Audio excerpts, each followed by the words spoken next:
Hello दोस्तों, स्वागत है आपका डी मार्केटिंग बॉल में। मेरा नाम है अभिषेक। दोस्तों आज वीडियो का टॉपिक है is blogging worth it in 2024। तो दोस्तों आज वीडियो हम देखेंगे कि क्या अब 2024 में ब्लॉगिंग करने से कोई फायदा होगा या नहीं। तो गाइस ये बहुत ही इंटरेस्टिंग वीडियो रहने वाला है और बहुत ही ज्यादा एक्साइटेड था मैं इस वीडियो को बनाने के लिए। ठीक है, तो दोस्तों इस वीडियो को स्टार्ट करें। आप जल्दी का चैनल को सब्सक्राइब और बेल आइकन प्रेस, क्योंकि इसी से हमारे आगे आने वाले वीडियोस के भी नोटिफिकेशन आपको मिलते रहेंगे। तो दोस्तों चलिए शुरू करते हैं। ओके गाइस, तो पिछले कुछ टाइम में मैंने कुछ कमेंट्स ऐसे पढ़े और इससे भी बड़ा रीज़न ये है कि मैं जब YouTube चलाता हूँ, अब क्योंकि मैं ब्लॉगिंग वगैरह करता हूँ, और तो मेरे जो सजेशंस रहते हैं, जो वीडियोस मुझे सजेशन में मिलते हैं, वो भी अक्सर ब्लॉगिंग के, होस्टिंग के और वर्डप्रेस की वीडियोस ही मुझे जो है सजेस्ट करता है YouTube भी। तो ऐसे में मेरे सामने बहुत सारे ऐसे थंबनेल्स आते हैं जिसपे लिखा हुआ आता है blogging dead in 2024, is blogging worth it in 2024, अब ब्लॉगिंग करने का कोई मतलब नहीं। इस तरीके के थंबनेल्स जो है मैं रोज देखता हूँ अपने लैपटॉप स्क्रीन पे जब मैं यूट्यूब चलाता हूँ। तो ये जब भी मैं ये थंबनेल्स देखता हूँ ना, मैं हमेशा सोचता हूँ कि यार इस पर एक वीडियो बना देता हूँ, लेकिन फिर मैं सोचता हूँ कि मेरा लिस्ट ऑलरेडी रेडी है वीडियो बनाने का, तो इस वजह से मैं इस वीडियो को बना नहीं पाता हूँ। अब फाइनली क्यों में था ये वीडियो, और आज टाइम मिल रहा है इस वीडियो को बनाने के लिए। और कमेंट्स भी बहुत आते हैं इसी टॉपिक को लेके, कमेंट्स भी बहुत आते हैं। लोग पूछते हैं कि क्या अब ब्लॉग बनाना चाहिए, क्या ब्लॉग बनाने का कोई मतलब है, क्या अब भी अगर ब्लॉग बनाएंगे तो क्या कोई पढ़ेगा। ठीक है, और अगर मान लो लोग पढ़ना चाहते भी है तो क्या हमारा ब्लॉग रैंक करेगा। ठीक है, ये बहुत सारी चीजें हैं जो मतलब लोग पूछते हैं कमेंट में। तो गाइज अगर इस चीज को एक बिगिनर के पर्सपेक्टिव से देखें तो सही बात है। बहुत सारे लोगों को ऐसा लगेगा कि क्योंकि हम हमारा टाइम इन्वेस्ट करने वाले हैं, देखो वेब होस्टिंग लेना और या फिर आर्टिकल लिखना, मतलब ये सारी चीज़ें जो होती है ना, ये सारे वेब होस्टिंग पे जो हमारा खर्चा होता है, अगर उस खर्चे को अगर हम छोड़ दें तो ब्लॉगिंग में ज़्यादा खर्चा नहीं है ना। शुरुआती बेसिस पे अगर हम देखें तो ज़्यादा खर्चा नहीं है। तो बात खर्चे की नहीं है यहाँ पे, है ना। 3,000 से लेके 5,000 के अंदर आपको अच्छी खासी होस्टिंग मिल जाएगी। और अगर आपको कोई भी डाउट है तो लिंक डिस्क्रिप्शन मिल जाएगा, डायरेक्टली आके परचेस कर सकते हो। मैं आपको अच्छे खासे वेब होस्टिंग का लिंक डिस्क्रिप्शन, तो फ्री डोमेन वगैरह आपको मिल जाएगा। तो ये इतना बड़ा कोई डील नहीं है, डील है टाइम। जो आपका टाइम है वो बहुत ज़्यादा प्रेशियस है, और इसी टाइम की वजह से मुझे ऐसा लगता है कि बाकी सारे ये लोग जो है, जितने भी लोगों ने मुझे कमेंट किया, उनका डाउट इसीलिए क्योंकि वो टाइम इन्वेस्ट करने वाले हैं। तो टाइम जब कोई भी इन्वेस्ट करता है ना, तो सोच समझ के करना होता है, क्योंकि जो हमारी उम्र होती है, जो एक बार चली जाती है तो वापस नहीं आती है। ठीक है, आपका जो टाइम है वो एक बार निकल गया तो वापस नहीं आएगा। तो उस टाइम पे आप बहुत कुछ कर सकते हो अपने लाइफ में। तो क्यों करें ब्लॉगिंग, क्या मतलब है कि नहीं। तो इसका हम थोड़ा सा इसको ब्रेक डाउन करेंगे। ठीक है, हम धीरे धीरे इसको ब्रेक डाउन करते हुए चलेंगे। सबसे पहले हम देखेंगे कि अभी ये सवाल उठ क्यों रहे हैं, ये वीडियोस बन क्यों रहे हैं। मैं आपको बताता हूं। देखो पहली चीज तो ये है कि अभी मार्केट में क्या चल रहा है ना। मार्केट में ऐसा क्या हुआ है जिसकी वजह से ये सवाल उठ रहे हैं। देखो गाइस, अभी जहां तक मैं देख रहा हूं, इस सवाल को उठने का सबसे बड़ा रीजन ये है कि गूगल जो है ना, गूगल ने पिछले एक साल में 5 से 6 बार नया अपडेट लेकर आया है वो। ठीक है, गूगल के सर्च एल्गोरिदम का जो अपडेट है वो 5 से 6 बार बदल चुके हैं। और जब जब ये अपडेट्स आते हैं नए, तब किसी ना किसी का ब्लॉग रैंक होता है और किसी का ब्लॉग जो अच्छा खासा चल रहा था वो गिर जाता है, बहुत बुरी तरह गिर जाता है। जो बंदा महीने के $1,000 तक कमा रहा होता है, उसका ब्लॉग इतनी बुरी तरह गिर जाता है कि वो महीने के $100 भी नहीं कमा पाता है। तो ये कहीं ना कहीं एक इनसिक्योरिटी पैदा करता है लोगों के बीच में, कि लोग सोचते हैं यार इतने सालों से हमने जो मेहनत करके हमारा ब्लॉग बिल्ड करके लेकर आए हैं, वो सडनली एक दिन गूगल का एक अपडेट आया और खत्म ही हो गया, है ना। तो वहां पर जो डिसअपॉइंटमेंट होती है ना लोगों के बीच में, उस डिसअपॉइंटमेंट का ही रिजल्ट अभी हम देख रहे हैं, ये वीडियोस और ये कमेंट्स। ठीक है, अब यहां पर क्या किसी की गलती है? गलती बिल्कुल भी नहीं है, क्योंकि सडनली हुआ है ये चीज, है ना। गूगल अपना अपडेट लाता रहता। अब गाइस इसका मतलब ये नहीं है कि गूगल पहले अपडेट नहीं लाता था। गूगल पहले भी अपडेट लेकर आता था, लेकिन पहले जो अपडेट्स आते थे वो 6 महीने में एक बार आता था। अब तो ऐसा हो गया है कि पूरे साल में 4-5 नए अपडेट निकाल के लाता है गूगल। तो यहां पर क्या है कि हम सीख ही रहे होते हैं कि कोई नया अपडेट आ जाता है, हम गूगल के नए एल्गोरिदम को समझ ही रहे होते हैं, उसके हिसाब से चल ही रहे होते हैं कि एकदम से कोई नया अपडेट आ जाता है। तो ये बहुत मुश्किल हो गया है कि अब अगर हम ब्लॉगिंग शुरू करें तो हम सक्सेसफुल होंगे। ठीक है गाइज, एक अपना डिसीजन मत ले लेना यहाँ पे, थोड़ी देर और सुन लेना इस वीडियो को क्योंकि मैं जो कह रहा हूँ अभी वो प्रॉब्लम है। मैंने सॉल्यूशन के बारे में अभी बात ही नहीं की है ना। ये प्रॉब्लम है, जो सीन है मार्केट में चल रहा है। और दूसरी चीज, जैसे कुछ ब्लॉगर्स के ब्लॉग रैंक नहीं होते, है ना, कुछ ब्लॉगर्स के नहीं होते, उसका भी रीजन बताऊंगा आपको। तो वो ब्लॉगर्स भी कहीं ना कहीं डिसअपॉइंट होकर जो है ब्लॉगिंग के लिए नेगेटिव बातें करते हैं। अब इसको गलत बोला जाए तो हाँ गाइस, इसको मैं थोड़ा गलत बोलूंगा अभी, क्योंकि देखो अगर आपका काम नहीं बन रहा है इसका मतलब ये नहीं है कि लोगों का काम बन ही नहीं रहा है, लोगों का काम बन रहा है ना। इसके बहुत सारे रीजंस रहते हैं। आपने हो सकता है 25, 30, 50 ब्लॉग पोस्ट डाल दिए होंगे, है ना, लेकिन आप उन लोगों को नहीं जानते हो जो 200, 300 ब्लॉग पोस्ट बनाने के बाद सक्सेसफुल हुए हैं। आप सोच रहे होंगे 30, 40 ब्लॉग पोस्ट डाल दिया, अभी तक कोई व्यू तो आ नहीं रहा है, ठीक है, आगे क्यों करें, ब्लॉगिंग तो बेकार है। लेकिन ऐसे भी लोगों को मैं जानता हूं जो 300, 400 ब्लॉग पोस्ट डालने के बाद उनका एक ब्लॉग पोस्ट रैंक हुआ है। तो क्या ऐसे भी लोग होते हैं। तो आप जो है, आपको करना क्या है, बने रहो ब्लॉग पे। देखो कहीं भी टिक के नहीं रहोगे ना तो कोई मतलब नहीं है। आप नेगेटिविटी फैलाओगे तो क्या होगा, ज़्यादा से ज़्यादा आप 3 या 4 लोगों को ब्लॉगिंग करने से रोक लोगे, इससे ज़्यादा क्या होगा, आपका कुछ भला होगा क्या? ठीक है, तो मैं उनको बोलूँगा गाइस नेगेटिविटी मत फैलाओ, है ना। अब हमें ढूंढने हैं सॉल्यूशंस, हमें ब्लॉगिंग को छोड़ना नहीं है, हमें ढूंढने हैं सॉल्यूशंस। ठीक है, अगर ये प्रॉब्लम चल रहा है मार्केट में तो इससे बाहर कैसे आए?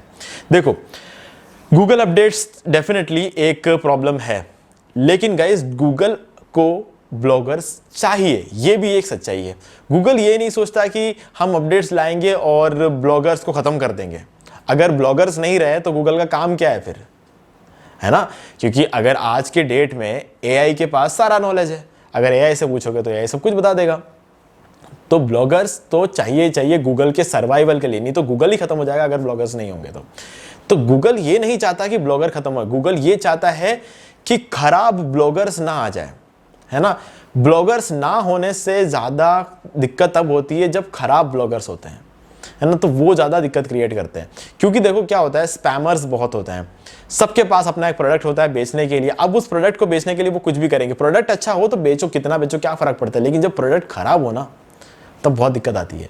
मान लो कि आप किसी गैम्बलिंग ऐप्स को प्रमोट कर रहे हो अपने ब्लॉग पे, आप किसी वायलेंस को प्रमोट कर रहे हो, आप किसी भी तरह से प्रमोट करते हो ना, तो ये हमारे सोसाइटी के लिए जो है ना बहुत दिक्कत आती है। अगर आप कोई वायलेंस से रिलेटेड कोई चीज़ अगर आप लेकर आ रहे हो अपने ब्लॉग पे, आप गैम्बलिंग ऐप्स प्रमोट कर रहे हो, तो लोग गैम्बलिंग ऐप में अपना पैसा लगा रहे हो और अपना पैसा डुबा रहे हैं और लोग जाके सुसाइड कर रहे हैं। तो मतलब आपके ब्लॉग से इन्फ्लुएंस होकर लोगों की जाने अगर जा रही है तो आपका ब्लॉग रैंक कहाँ हुआ है, गूगल पे, तो गूगल को भी तो फर्क पड़ेगा ना इस चीज़ से, कहीं ना कहीं उसका इंपैक्ट गूगल पर। तो गूगल ये देखेगा कि इस तरह के लोगों को दूर रखें। अब गई इसका मतलब ये नहीं है कि आप लोगों ने गैम्बलिंग का ब्लॉग बनाया होगा इसलिए आपका रैंक नहीं हुआ या फिर इसकी आपकी रैंकिंग गई होगी, मैं ये बिल्कुल भी नहीं कह रहा हूं, उस पर मैं अभी पहुंचूंगा। ठीक है, अब देखो बात ये होती है कि एक चीज ये है कि हमें करना क्या है, और दूसरी चीज ये है कि अगर आपने कुछ कर दिया और आपकी रैंकिंग चली गई अपडेट की वजह से, तो अब रिकवर कैसे करें। तो हमारा तीसरा पॉइंट होगा रिकवरी। एक बार आपकी रैंकिंग गिर गई अगर, तो अब हम क्या करें इससे कि हमारी रैंकिंग वापस सुधर जाए। देखो गाइस, एक छोटा सा बेसिक सी चीज होती है जो हम कभी ध्यान नहीं देते। हम बहुत सारे ट्यूटोरियल्स देखते हैं, ठीक है, हम बहुत सारे लोगों के वीडियोस देखते हैं, हम आर्टिकल्स पढ़ते हैं, हम एसईओ सीखते हैं, हम एसईएम सीखते हैं, एसएमओ करते हैं, हम बहुत कुछ करते हैं, लेकिन हम एक छोटी सी चीज को मिस कर देते हैं। जब हमारी रैंकिंग जा रही है तो किसी की तो रैंकिंग आ रही है, ये बात भी तो है ना। अगर आप एक कीवर्ड पर रैंक कर रहे थे, वहां से आपकी रैंकिंग चली गई, आप मान लो कि तीसरे पोजीशन पे आ गए, 10वें पोजीशन पे आ गए, फर्स्ट पेज से बाहर निकल गए, है ना। तो आप जब बाहर निकल गए फर्स्ट पेज से, तो तब भी टॉप 10 रिजल्ट्स तो है ना वहां पे, भले आप नहीं हो उनमें, तो 10 तो है ना। ये जो 10 रिजल्ट्स है ना, इसी 10 रिजल्ट्स में आपका जवाब छुपा है। आप देखो वो उस बंदे का ब्लॉग जो उस कीवर्ड पे अब फर्स्ट नंबर पे रैंक कर रहा है, ठीक है। जैसे कि best sport shoes under 5000 rupees, आप इस पे रैंक कर रहे थे। अब देखो कि आपकी रैंकिंग तो गिर गई। अब जो बंदा रैंक कर रहा है वो क्यों रैंक कर रहा है, उसके आर्टिकल में ऐसा क्या है जिस वजह से वो रैंक कर रहा है, मतलब ऐसा क्या तीर मारा है उसने कि आपकी रैंकिंग चली गई और गूगल ने उसको रैंक कर दिया है। पता करो, ये चीज देखो, उसके आर्टिकल को खोलो, पढ़ो। उसका आर्टिकल खोलने से, पढ़ने से, थोड़ा सा रिटेंशन उसको देने से कोई फर्क नहीं पड़ने वाला आपको, ठीक है। वो कोई बड़ा आदमी नहीं बन जाएगा। आप बस जाकर देखो कि वो बंदा ऐसा क्या कर रहा है जिसकी वजह से उसको रैंक करा है। अब क्या क्या देखना है आपको उसका आर्टिकल में, देखो सबसे पहले तो ये देखो कि उसके आर्टिकल में उसने कितने वर्ड्स यूज किए हैं, उसका आर्टिकल कितना लंबा है, उसका आर्टिकल पढ़ के देखो थोड़ा, आपको उसका आर्टिकल हेल्पफुल लग रहा है क्या। अगर आपको उसका आर्टिकल हेल्पफुल लग रहा है, उसका आर्टिकल अच्छा खासा वेल अरेंज्ड है, ठीक है, ये सबसे पहले देखो। फिर ये देखो कि उसका जो ब्लॉग है, क्या उसके ब्लॉग में आपको एक रेलिवेंसी देखने को मिल रही है। ये सबसे बड़ा फैक्टर है आज के डेट में। अगर रेलिवेंसी है ना, तो गूगल उसको सबसे ज़्यादा पसंद करता है। अब रेलिवेंसी का मतलब हम करेंगे, जिसके बारे में हम आगे बात करेंगे, लेकिन ये देखो कि उसके ब्लॉग में क्या रेलिवेंसी है। मतलब कहने का मतलब ये कि मैं एक कंप्यूटर साइंस इंजीनियर हूँ, ठीक है। अगर मैं आप लोगों को बोलता हूँ कि फैट लॉस करने के लिए आप ये दवाई ले लो, तो क्या आप सुनोगे? एक कंप्यूटर साइंस इंजीनियर डॉक्टर का काम कैसे कर सकता है ना? अब एक डॉक्टर ये बोल रहा है कि वेबसाइट करने के लिए ये वाली होस्टिंग लो, तो क्या आप उस डॉक्टर की बात सुनोगे? डॉक्टर को क्या पता वेब होस्टिंग के बारे में, ठीक है। उसका काम होता है इलाज करना। तो गाइज यहां पर जो इंजीनियर का काम है वो इंजीनियर ही कर सकता है, और जो डॉक्टर काम है वो डॉक्टर ही कर सकता है। दोनों एक दूसरे का काम नहीं कर सकते। तो ऐसे में अगर वो जो ब्लॉगर है, अगर वो जूतों के बारे में बता रहा है आपको, तो देखो कि उसके पिछले आर्टिकल्स किस टॉपिक पर, अगर वो जूतों के बारे में ही बता रहा है, तो ये रीजन है उसका फर्स्ट नंबर पर रैंक करने, क्योंकि गूगल ये देख रहा है कि ये बंदा, इसके ब्लॉग पे ज्यादातर जो ब्लॉग आर्टिकल्स है वो जूतों के बारे में है, तो ये एक एक्सपर्ट है, इसके पास रेलिवेंसी है, इसको रैंक करो। ये एक ही एक चीज है जो आज के डेट में हमें ध्यान रखने की जरूरत है। आप जब एक नीश पर काम कर रहे हो, तो उस नीश के बाहर का अगर आप कुछ भी डालोगे तो आपके रैंक होने के चांसेस कम है, क्योंकि गूगल देखेगा कि आपके पास रेलिवेंसी नहीं है। ओके, तो ये चीज चेक करो उसका, ठीक है। बाकी आर्टिकल लेंथ, और उसके बाद ये हमारा वो रैंक हो, जैसे बहुत सारे टूल्स होते हैं यार, वहां जाके देखो उसको कितने बैकलिंक्स मिल रहे हैं, ठीक है। उसका एसईओ कितना अच्छा कर रखा है उसने। बहुत सारे टूल्स होते हैं, ऑनलाइन फ्री टूल्स होते हैं, पेड टूल्स होते हैं। लो देखो, अगर आर्टिकल रैंक करना है, लंबे टाइम तक टिके रहना चाहते हो, अच्छा खासा अर्निंग करना चाहते हो, थोड़ा बहुत खर्चा करना पड़ेगा, थोड़ा बहुत टाइम इन्वेस्ट करना पड़ेगा। चेक करो दूसरों का भी, खुद से हमेशा खुद का मत देखो, ये देखो कि दूसरा हमसे क्या बेटर कर रहा है, ये चीज देखो। और उसके बाद जो कुछ भी उसने किया है वो देखोगे, क्या हमारे पास वो सारी चीजें हैं, और अगर नहीं है तो लेकर आओ। अगर आपके पास बैकलिंक कम है तो बैकलिंक्स बनाओ। अगर आपका एसईओ का जो स्कोर है उससे कम है तो एसईओ का स्कोर इंप्रूव करो, ठीक है। अगर आपका आर्टिकल की लेंथ उससे कम है, ठीक है, तो उसे बढ़ाओ। अगर ज्यादा है तो उसे कम करो, ठीक है। देखो कि वो बंदा क्या कर रहा है जो फर्स्ट नंबर पर रैंक्ड है। फिर गूगल का अगला एल्गोरिदम आने दो, तब जाके आप रिकवर कर लोगे, ठीक है। तो चलो, अब अगली चीज ये तो मैं आपको रिकवर करना बता रहा हूं। अब जो नए ब्लॉगर्स हैं उनको क्या करने की जरूरत है, ठीक है। ब्लॉग किस टॉपिक पे बनाना चाहिए गाइज, ये एक बहुत बड़ा सवाल है, क्योंकि 2024 में अगर आप अपना ब्लॉग स्टार्ट कर रहे हो तो उस केस में आपको क्या करना चाहिए, ये एक बहुत ही बड़ा फैक्टर है। कि देखो, जिन लोगों का बनाया है, एस्टैब्लिश्ड ब्लॉग है, उन लोगों के लिए ज़्यादा दिमाग लगाने की जरूरत नहीं, मैंने आपको रिकवर करने का तरीका बता दिया। लेकिन जो लोग नया ब्लॉग स्टार्ट करने वाले हैं, उन लोगों के लिए बहुत बड़ी बात है कि कौन से नीश पर आपको ब्लॉग बनाना चाहिए, क्योंकि ये जो नीश होता है ना, ये बहुत बड़ा फैक्टर होता है आज के डेट में। देखो, अगर आप ये सोच रहे हो कि आप एक न्यूज़ ब्लॉग बनाने वाले हो, ठीक है, तो डेफिनेटली यहां पर आपको बहुत दिक्कत आएंगी, है ना। न्यूज़ ब्लॉग में बहुत दिक्कत आती है, इसमें कोई डाउट नहीं है, ठीक है। तो ऐसे में आपको करना क्या चाहिए, न्यूज़ ब्लॉग बनाओ। लेकिन इसका मतलब ये नहीं है कि आपको कितना भी न्यूज़ मिल रहा हो ऑनलाइन, आप उन सब पर आप न्यूज़ आर्टिकल लिखना शुरू कर दो, ठीक है।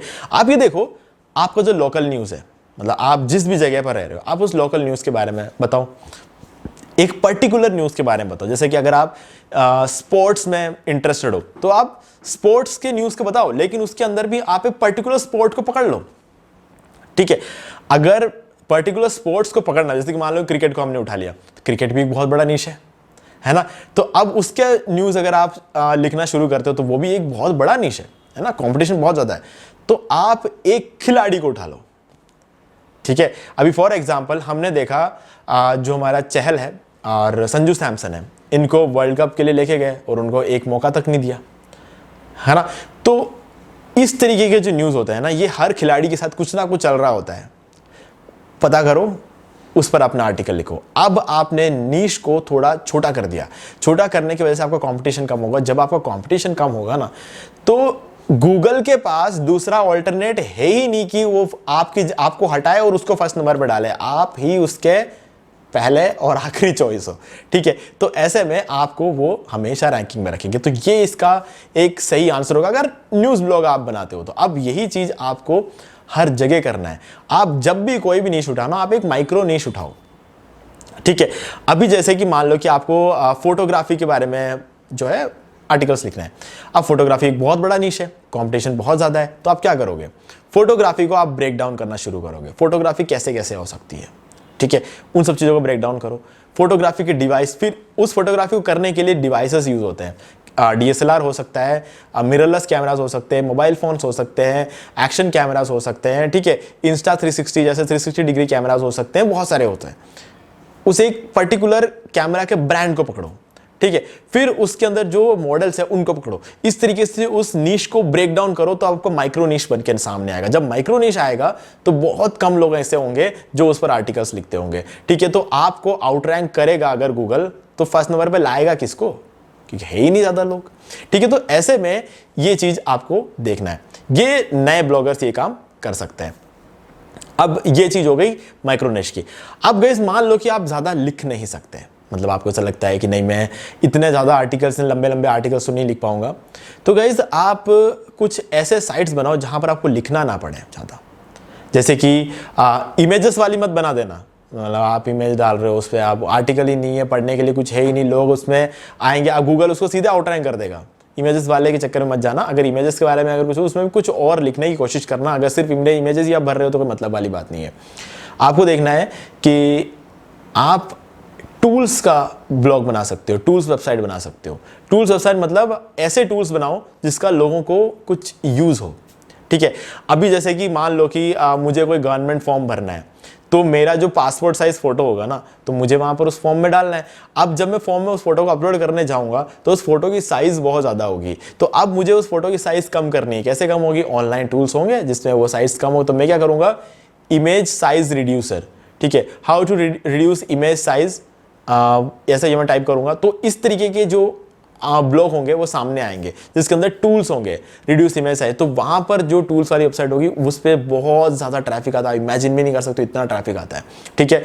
दूसरा converter, dollar to rupee, dollar to INR converter, FD calculator. तो इस तरीके के बहुत सारे टूल्स होते हैं ऑनलाइन जिसके तरह से PDF को इमेज में कन्वर्ट करो, इमेज को PDF में कन्वर्ट करो, PDF की साइज रिड्यूस करो, PDF की साइज बढ़ाओ, PDF को मर्ज करो। ऐसे बहुत सारे अनाप शनाप टूल्स होते हैं। और SEO टूल्स उठा लो तो वो बहुत सारे होते हैं। तो इस तरीके के टूल्स वेबसाइट बना लो। तो इसमें क्या है कि आपको ज़्यादा लिखने की जरूरत नहीं है, लोग दौड़े दौड़े आएंगे क्योंकि फ्री टूल है। अगर आप फ्री टूल दोगे तो लोग बहुत आएंगे उसको यूज करने के लिए, आपको गजब का ट्रैफिक मिलेगा और आपको कुछ लिखने की जरूरत भी नहीं पड़ेगी। और लोग उसमें बहुत देर तक बने रहते हैं, टिके रहते हैं उसके अंदर। क्यों? क्योंकि टूल्स को यूज करने के बाद एनालिटिक जो रिजल्ट वो देगा उसको देखना भी तो पड़ेगा ना, उसमें बहुत ज्यादा देर तक लोग रहते भी है। तो जिस पर्टिकुलर वेबसाइट पे लोग सबसे ज्यादा देर तक रहते हैं गूगल उसको रैंक करता है। अब कितने भी एल्गोरिदम चेंज हो जाए ये चीज कभी चेंज नहीं होती है। गूगल का एल्गोरिदम क्या सोचता है? गूगल का एल्गोरिथम इंसान की तरह सोचता है, ठीक है। अगर मैं एक चीज सीखना चाहता हूं तो मैं एक ऐसा वीडियो देखूंगा जिसके अंदर मुझे अच्छी तरीके से उस चीज को समझा दे। मैं एक ऐसा वीडियो देखना बिल्कुल पसंद नहीं करूंगा जिसमें शुरू के 10 मिनट तक बकवास हो रही है ना। मैं ये देखूंगा कि शुरू होते ही वो मुझे सीधा टॉपिक पे आए और चीजों को सही से समझाना शुरू कर दे, है ना। तो अगर मैं उस वीडियो को फिर पूरा देखूंगा तो यूट्यूब समझेगा कि ओके ये इस वीडियो को लोग ज्यादा देख रहे हैं, इस वीडियो को लोग ज्यादा लाइक कर रहे हैं, इसको रैंक करो। वैसे ही गूगल भी देखता है कि ये बंदा सर्च, इस कीवर्ड को सर्च करके आया, इसने इस आर्टिकल को ओपन किया, ये ज्यादा देर तक इस आर्टिकल पे रहा, तो मतलब ये आर्टिकल अच्छा है, इसको रैंक कर देगा। इस एल्गोरिथम को बोलते हैं rank brain algorithm. Rank brain algorithm में कोई चेंजेस नहीं आते हैं क्योंकि वो फिक्स कर रखा है। रैंक ब्रेन क्या करता है? दिमाग लगाता है कि अगर लोगों को पसंद आया तो लोगों को वही चीज बार बार दिखानी है, क्योंकि लोग वही पसंद करते हैं जो दूसरे लोग भी देखते हैं, ठीक है। ये चीज एक नेचर होता है हमारे ऑनलाइन वर्ल्ड में। अगर बात करें तो जो एक इंसान पसंद करता है उसको बहुत सारे दूसरे लोग भी पसंद करते हैं, ये पक्की बात है। और गूगल यही सोचता है कि अगर एक जने ने पसंद किया है तो 2 जने और पसंद करेंगे, अगर वो भी पसंद करेंगे 10 जनों के पास और भेजेंगे, वही पसंद करेंगे 100 जनों के पास भेजेंगे, फिर 1000। इस तरीके से वायरल होती है चीजें, है ना। तो यही एल्गोरिथम होता है। तो आपको ये चीज भी यहाँ पे करनी है। और गाइज जो सबसे लास्ट में मैं एक चीज आपको बोलूंगा, बैकलिंक्स बनाओ यार, है ना। बैकलिंक्स एक ऐसी चीज होती है, वो आप यूं मान के चलो कि इलेक्शन में मंत्री जो बनता है ना, वो कैसे बनता है? वो ज्यादा वोट मिलने से जीतता है। अगर उसको ज्यादा अच्छे वोट मिलते, मतलब ज्यादा वोट्स मिल जाते हैं तो वो जीत जाता है, सीधी सी बात है। अगर आपके ब्लॉग में अच्छे खासे बैकलिंक्स होंगे तो एल्गोरिथम को आने दो, है ना। अगर आपके बैकलिंक्स अच्छे हैं तो मतलब इसका मतलब ये कि बहुत सारे लोग आपको सपोर्ट कर रहे हैं बैकलिंक देके, है ना। तो वहां पर आपकी रैंकिंग नहीं गिरती है, तो बैकलिंक्स बनाओ, ठीक है। और एक और चीज है कि आपके ब्लॉग को सिर्फ एक ब्लॉग मत समझो, ये सबसे इंपॉर्टेंट पॉइंट है, लास्ट में भले ही बोल रहा हूं, लेकिन सिर्फ ब्लॉग को ब्लॉग मत समझो। ये सोचो कि ये आपका बिजनेस है, ये आपका ब्रांड है, आप इसको ब्रांड बनाने की कोशिश करो। क्योंकि देखो, एक ब्लॉग बनाना बड़ी बात होती है, अब उस ब्लॉग को बनाने के बाद उससे रिलेटेड, उसी नाम से आपको सोशल मीडिया प्रोफाइल्स बनाने चाहिए। ठीक है, जहां भी जाओगे हमें ही पाओगे, ये जो चीज़ बोलते हैं ना, इसका मतलब यही होता है। अगर आप ब्लॉग देखोगे तो वहाँ मिल जाओगे, फेसबुक देखेंगे वहाँ मिल जाएंगे, ट्विटर देखे तो वहाँ मिल जाएंगे, कोरा पे देखो वहाँ मिल जाएंगे, पिंटरेस्ट पे जाओगे वहाँ मिल जाएंगे, यूट्यूब पे जाओ वहाँ मिल जाएंगे, जहाँ भी जाओ हमें ही पाओगे। तो ये कहने का मतलब ये है कि सोशल मीडिया में अगर आपको ब्रांड बनाना है तो इस चीज़ को फॉलो करना पड़ेगा। ठीक है, कोई हर प्रोफाइल, हर जगह पे अपना प्रोफाइल बना लो, और YouTube पे आओ वीडियो बनाओ, रेडिट पे जाओ, आप जो है वहाँ पर चैट करो, लोगों के साथ कमेंट्स वगैरह करो, रिप्लाईज करो। ठीक है, लोगों के साथ एंगेज रहो, कोरा में जाओ, आंसर्स दो, आंसर्स को थ्रू प्रमोट करो, फेसबुक पे जाओ, छोटे छोटे वीडियोज़ डालो, इंस्टाग्राम पे बना दो यार, रील्स वगैरह बना देना इंस्टाग्राम पे। क्योंकि देखो, अगर आप वहाँ पर भी रहोगे ना तो ज़्यादा लोगों के, आपको ज़्यादा एक्सपोजर मिलेगा। इंस्टाग्राम के थ्रू आपको डायरेक्ट अर्निंग नहीं होती है, लेकिन आपको एक्सपोजर मिलेगा वहां पे। ठीक है, तो वो भी आप कर सकते हो। और फेसबुक पे आप पोस्ट डाल सकते हो, इमेज डाल सकते हो, वीडियो डाल सकते हो, फेसबुक भी इफेक्टिव रहता है। लेकिन हाँ, ये चीज़ होती है कि फेसबुक पे यूट्यूब जैसा क्वालिटी ट्रैफिक नहीं आता है, लेकिन आपको वहां पर भी होना चाहिए, ताकि लोगों को लगे कि ओके, इसको ट्रस्ट कर सकते हैं, क्योंकि ये हर जगह है ना, ये कोई छोटी मोटी चीज़ नहीं है, एक बड़ा ब्रांड है, ये हर जगह है। तो ऐसे में क्या रहेगा ना कि आपका रेवेन्यू भी डिस्ट्रीब्यूट होगा, हर जगह से आपके पास रेवेन्यू भी आएगा, आपको हर जगह से ट्रैफिक भी आएगा। और किसी दिन मान लो कि आपके ब्लॉग का रैंकिंग किसी भी वजह से चला गया, 1 महीने के लिए, 2 महीने के लिए, तो ये सारे सोशल मीडिया के जो आपके प्लेटफॉर्म है ना, वहां से आपको ट्रैफिक मिलेगा। तो आपका गूगल रैंकिंग से ऑर्गेनिक ट्रैफिक थोड़ा कम हो भी जाए, सोशल मीडिया से ट्रैफिक आपको बना रहेगा, तो मतलब आपके अर्निंग में कोई बहुत बड़ा अंतर नहीं आने देगा। ठीक है, ये चीज कर सकते हो। ओके, तो ये सारी चीजों का आपको ध्यान रखना है। और हो सके तो एक लास्ट एडवाइस है, हो सके तो मल्टीपल ब्लॉग बनाओ अलग अलग निश पे। एक की रैंकिंग जाएगी, दूसरे की रहेगी, दूसरे की जाएगी, पहले की वापस आ जाएगी। तो मतलब अगर आप कर सको तो एक से ज़्यादा ब्लॉग बनाओ, तो ये भी एक समझदारी रहती है। क्योंकि देखो यार, टाइम के साथ साथ चीज़ें हमेशा डिफिकल्ट होती जाती है, क्योंकि बहुत सारे लोग आते हैं। लेकिन इसका मतलब ये नहीं है कि आप आखिरी ब्लॉगर थे और आपके बाद अब कोई नहीं आएगा, ऐसा बिल्कुल भी नहीं है।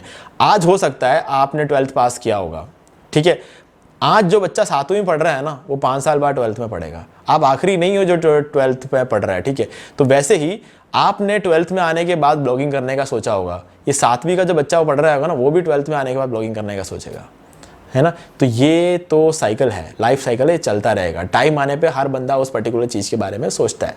ठीक है, मैंने 12th के बाद कॉलेज ढूंढा था। ठीक है, आज भी बच्चे 12th पास करने के बाद कॉलेज ढूंढ रहे हैं, है ना। तो ये प्रोसेस चलता रहेगा, कभी रुकता नहीं है। तो इसीलिए ब्लॉगिंग कभी रुकने वाली नहीं है।